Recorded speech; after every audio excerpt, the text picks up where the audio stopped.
Arfata Abarra. Come on. Come on.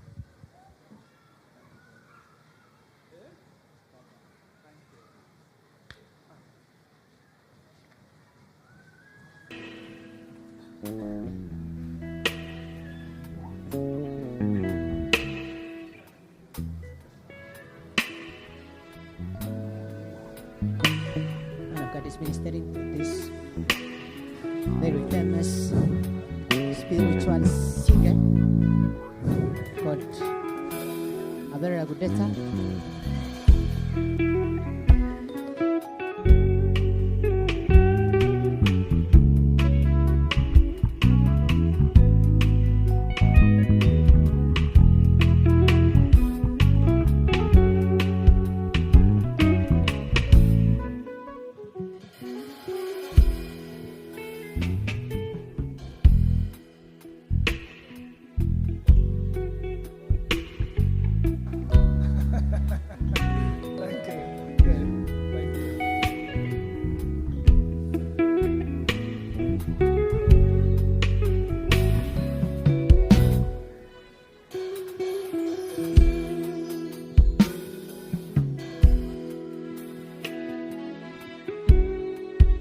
Hallelujah.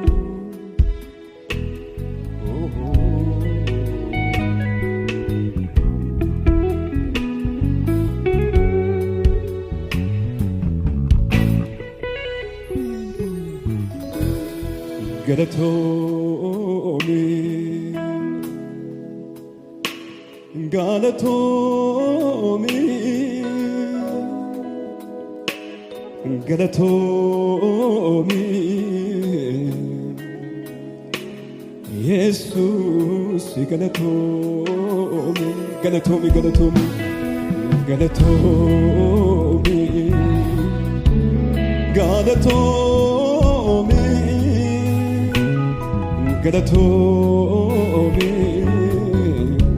Jesus Galatomi Galatomi down Galatomi, Galatomi, Galatomi, Hallelujah, Abba, Galatomi, Galatomi, Galatomi, oh Galatomi, Galatomi, Galatomi.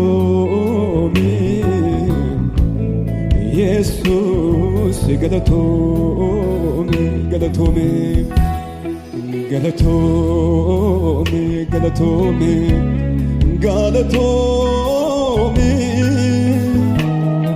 Galatomi Gofta Galatomi Hallelujah Hagalate Fanua Kayone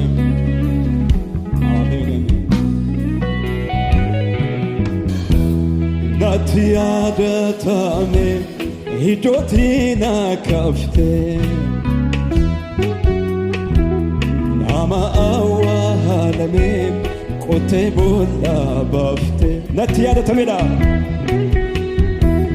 Natiadatame hidotina kafte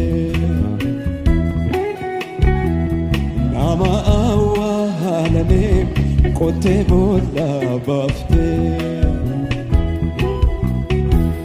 Yerona mimilan dabate wakaso Jilbayonda ines kungati kembaso Anabdete dufte garabiya lafam Asila abadera Pire iyesota Aparakatota Gargara tauke Ejakon Anafjete ufte Garabiya lafam Asila abadera Hallelujah Pire iyesota abbarakkatootaam gargaaraa ta'uu kee ija koon